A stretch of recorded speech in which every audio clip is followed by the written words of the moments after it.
Just want to welcome you back to this panel, the second panel. We looked at the strategy, forces, and budgets issue this morning from the perspective of the military, the different branches of the service. And we're going to do it now from the perspective of industry. And without taking up any more time, I'm going to turn the panel over to my friend and our great supporter, Dan Crowley from Raytheon. Dan? Great. Good morning. I'm Dan Crowley. I'm the president of Raytheon's Network Centric Systems business here in Dallas. Raytheon has about 12,000 employees from different parts of the business here in North Texas, and I think that's one of North Texas' greatest hidden secrets is our relationships with the defense industries between Raytheon, Lockheed Martin, and many other companies that are represented here today. So, today's topic of our panel is the national security and defense industry. Now, when we think of the defense industry, we think of it as sort of a modern post-industrial revolution institution.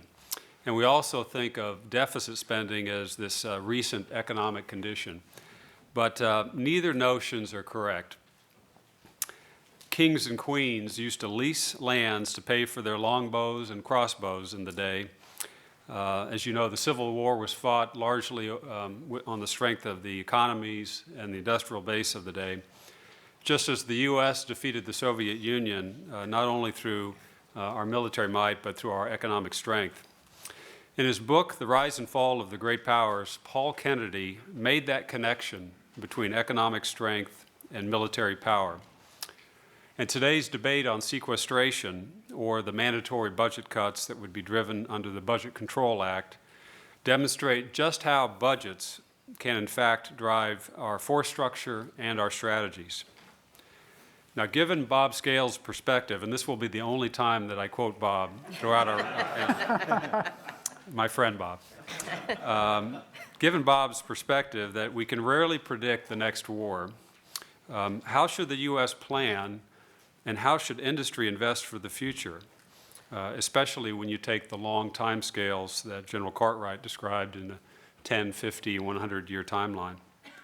So up and down cycles are really nothing new for the defense industry. 30 years ago when I started, I worked during the Pentagon, or the Reagan buildup era.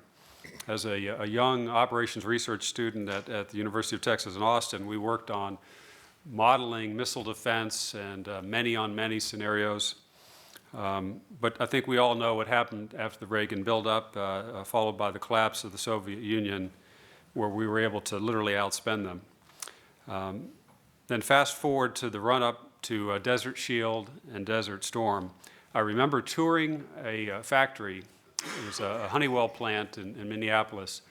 And as I walked through the factory, they were building a product called the Combined Effects Munition, which Bob and Jack and others know. But it's a small bomblet that's launched in a canister. It's dropped over the battlefield, and depending on the spin rate and the proximity sensor, it splays out a series of bomblets over the enemy. And I asked the team, and this was the run-up to Desert Storm, I said, well, how many of these do you make? Because they were running around the plant all around me. And he said, well, we make about 40,000. And I said, is that per year or per month? And he said, per shift. And I thought to myself, I'm on the right team. But as you know, after Desert Storm, there was also another drawdown in the up and down cycles. And then we have the events of 9/11 and the wars in Iraq and Afghanistan. All these up and down cycles remind me of an old joke that if you work for a defense contractor and you bring your lunch to work, you're an optimist. So how do you reconcile these uncertainties of demand, such as the unpredictability of threats, the age of the fleet that Mike described that drives recapitalization? How do you drive those uncertainties of demand with the issues on supply, the long cycle time required to develop and field new weapon systems, the budget pressures that affect supply, and the need to have new programs in development, production, and test at all times to maintain our industrial base and also to maintain the workforce that's needed with the right skills at the right time. So as was mentioned by the prior panel, we have this misalignment between demand and supply. And that's really the focus of our panel today. There's been multiple attempts at acquisition reform going back to the Goldwater-Nichols, the Packard Commission, and so forth. In fact, yesterday, Deputy Secretary of Defense Ash Carter and Secretary of Acquisition Frank Kendall just launched their Better Buying Power 2.0 initiative, which you can read about online as ways to get more money, more value for the money. So let me introduce our panel members first, starting on my far left. Phil Dismukes is the founder and CEO of BGI, a company involved in advanced training for the military. He's a small business owner as well. In 2001, he organized this BGI as a partnership with 3 others to form an unmatched capability in the industry and training. Phil graduated from the U.S. Air Force Academy with a BS in engineering and is a graduate of the Air Force's Fighter Weapons School instructor course. And he recently retired at the rank of Lieutenant Colonel, where he flew the F-16 throughout 23 years of service in the Air Force, including service in support of Operations Desert Storm, Southern Watch, and Northern Watch. So he'll bring his experience of both military and industry to our panel today. To my immediate left is Dr. Delores Etter.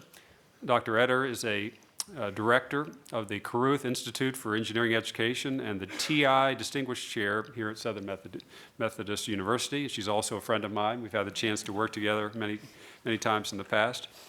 She joined the Double E faculty at SMU back in 2008, and she is also has a joint appointment in the Computer Science Department and is a senior fellow of the John Goodwin Tower Center for Political Studies. I got to meet Dr. Etter during her time with the U.S. Navy. She held a number of key roles both in the Office of Naval Research as a distinguished chair in their Double E department at the U.S. Naval Academy, where she was a faculty member for 7 years.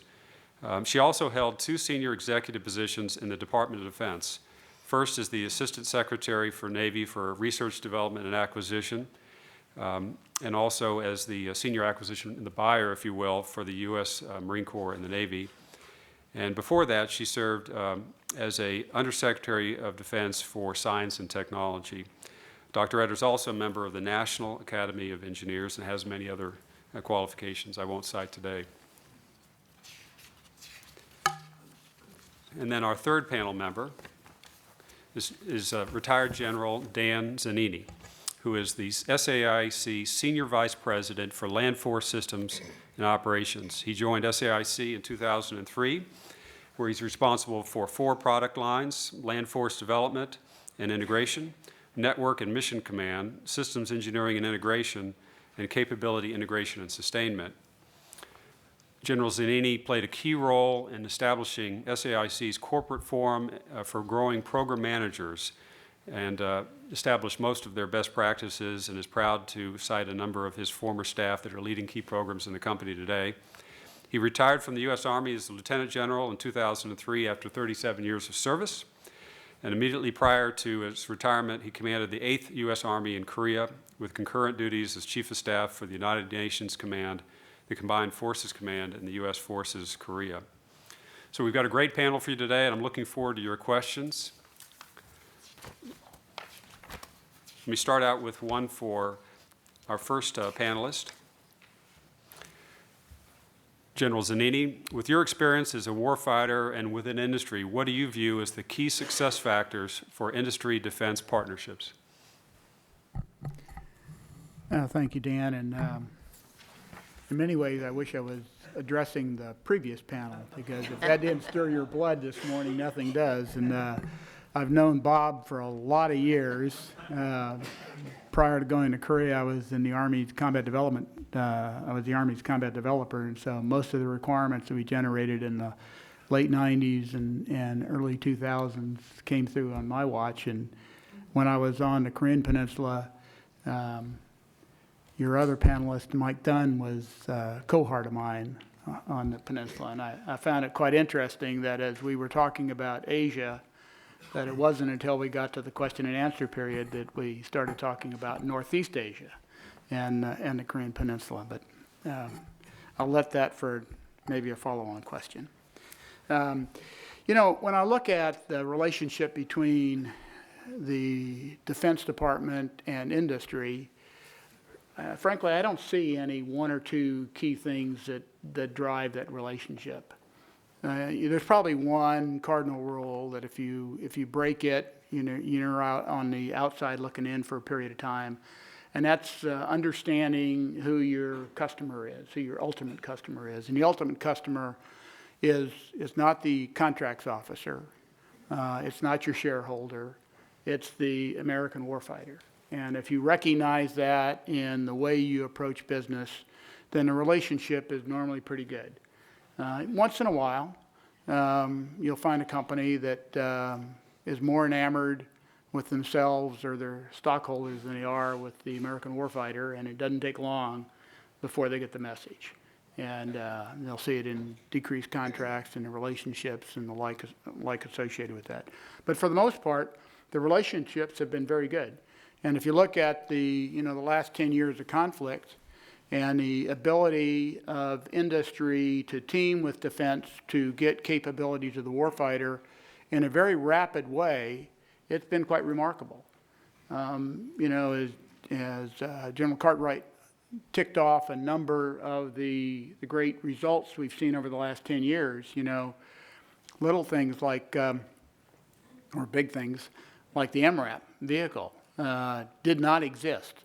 It was an idea that came out of necessity, and in a matter of months, it was on the battlefield in Iraq, saving lives as you go through that. If you look at many of the systems that go into getting left of the bang with IEDs or and the like, all came about after the war began as you went through that. Unfortunately, we lost a lot of lives generating the requirements as we went through that because we weren't ahead of the power curve in looking at them.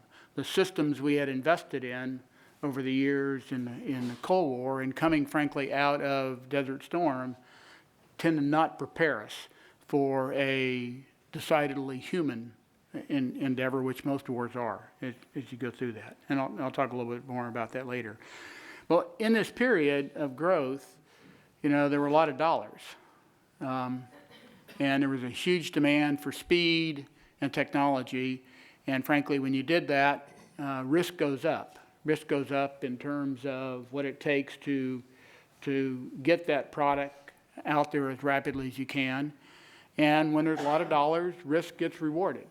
And so when you look across industry, the industry did quite well. There was a lot of money made in the defense industry during this past 10 years. As the dollars go down, the appetite for speed remains, and it will remain with the warfighter. The 20-year development cycle is not going to be accepted going forward. The comment made about the industrial age of the information age and 20-year cycle versus an 18-month cycle or even a 6-month cycle as you go through that, there's cost associated with that. In industry, we're going to have to pare down what we have and accept, frankly, smaller margins during this down cycle as we go through it to meet those demands for speed and delivery of technology. Because the demand will be there as we go through that. But the dollars to pay for the risk won't be there. And so we go from what I think was a win-win situation where you had great product going very rapidly to the warfighter and good profits made with it to a period of time where there's going to be less risk, less desire for risk on the industry, and so a slowdown in the pace at which technology gets to the warfighter, and there's going to be reduced profits. And that's going to create, in some eyes, a lose-lose situation. And the risk there then is a spreading apart, if you will, or a seam in a relationship that we've had over the last 10 to 15 years between defense and industry.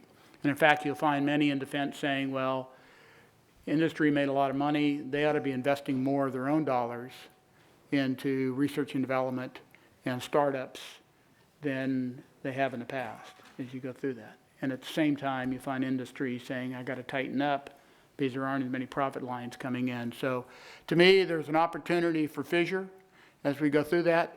I think because we've been through this cycle many times in the past, we'll find a way through it. The key will be whether or not we focus on the most critical industries to salvage as we go through this.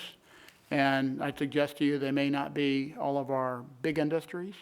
The question we had earlier about where technology comes from in this cycle in terms of small business, mid-sized businesses, and the like. When you think about the industrial base, for me, that's where industrial base is. It's not necessarily in the big companies. If you just go back 10 years, even with big companies, there was a company called UDLP, a product of a former company called FMC. FMC was a farm manufacturing company out in California that became a defense industry that brought us to Bradley and howitzers as you went through that.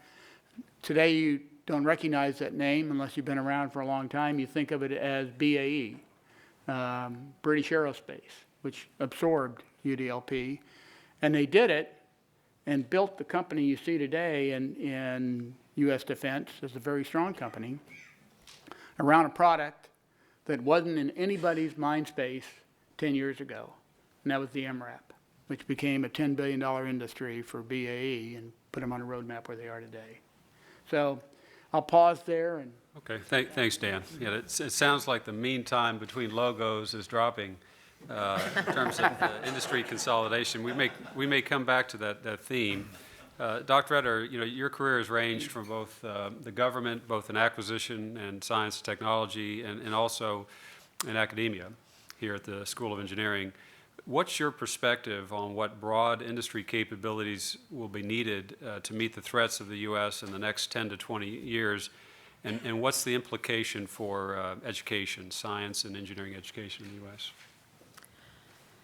Well, I think to answer that, I should back up a little bit and tell you about the perspective I'm bringing to this panel, because I'm not from industry, but I've worked with industry a lot, and I think that perspective is important. As you'll see in my answer, I am an academic, have been in universities, in schools of engineering, really focused on technology and innovation.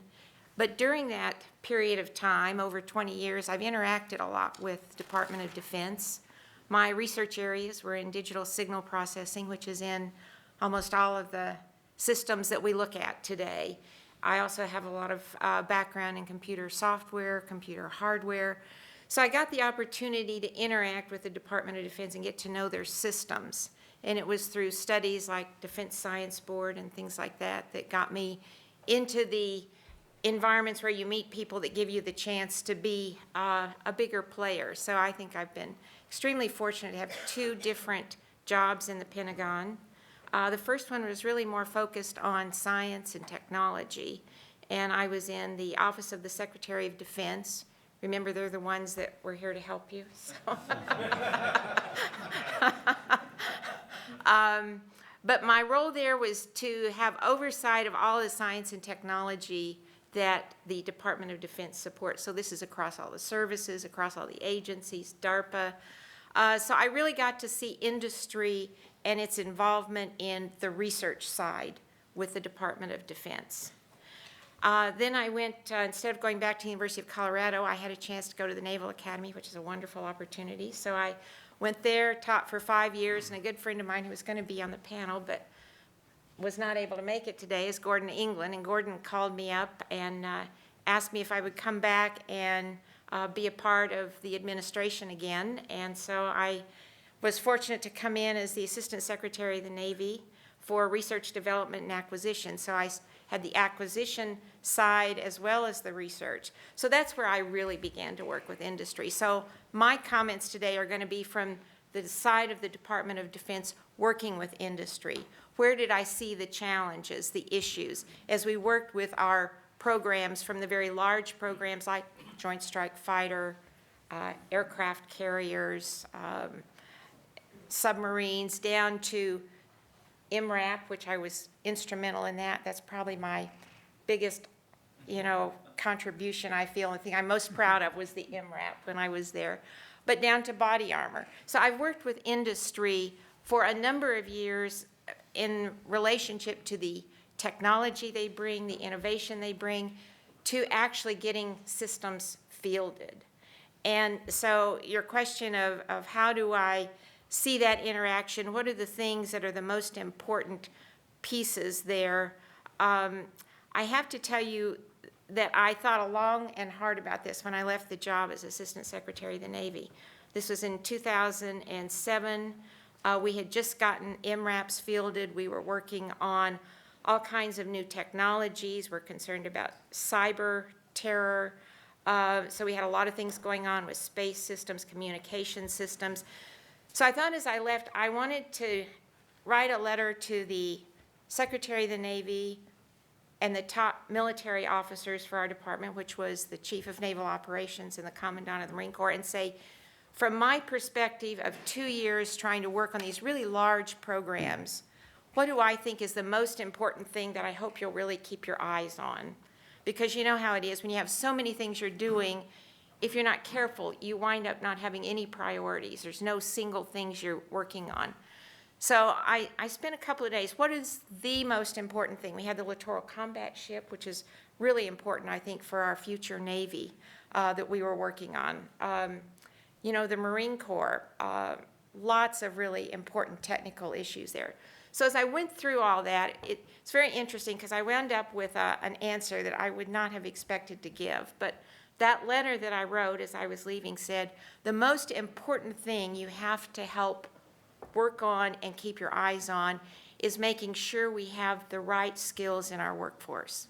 Because as I thought about each of those programs that I struggled with on a daily basis and the challenges that we were all having, the challenges were on the government side, the challenges were on industry side, and as I thought about those challenges, you could almost in every case break it down to we didn't have enough really strong people with the right skills that we needed. So I think that's the biggest challenge that we've got. And it's one that is not an easy one to solve. It's not one on either side. In fact, if we get the right skills on the government side and we don't have them on industry side, it won't work. If we have them on industry and we don't have those same skills available within the government, it won't work. So we've got to figure out how do we make both of those technically stronger so that they can make these tough decisions, so they can help decide what research do we invest in when we can't invest in everything we want to do. So I think getting skilled workforce is absolutely critical for national security. And so I think as we go forward, thinking about how are we going to do that, how are we going to recruit people to work in the areas, you know, trying to get people to go into these areas like engineering and science is a challenge.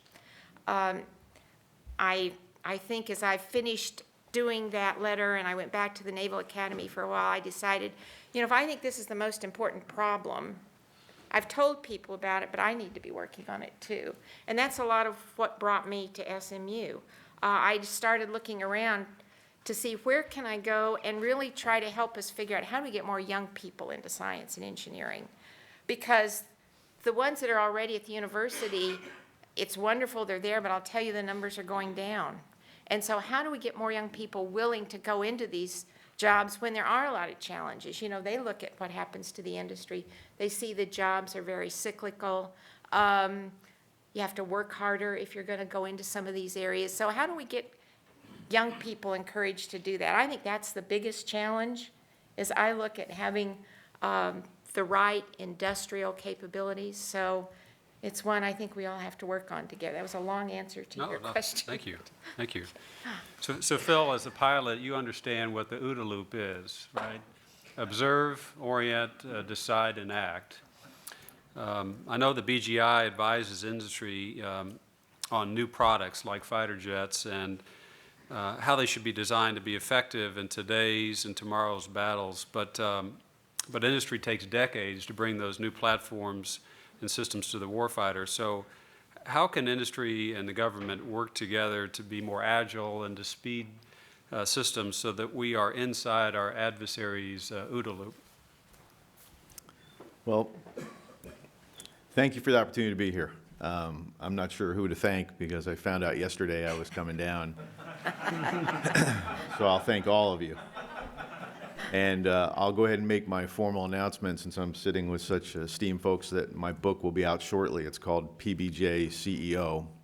It's the life of a father with 6 children and trying to run a veteran-owned small business, and I think it'll be quite entertaining. So I'll keep the attendance list and send you all a personalized copy. Now, with that being said, I think it's a fitting representation that small business got thrown in here to talk to you in this forum. I think as General Cartwright said, small business is an agile, viable, and important piece to what we do in industry. We are learning as we go. So I think the first key to agility and responsiveness and really populating the word innovative is to do those kinds of things yourself. As an individual, as a team of leadership in my company that is comprised of some very good folks, we continually challenge ourselves. In the world of aviation that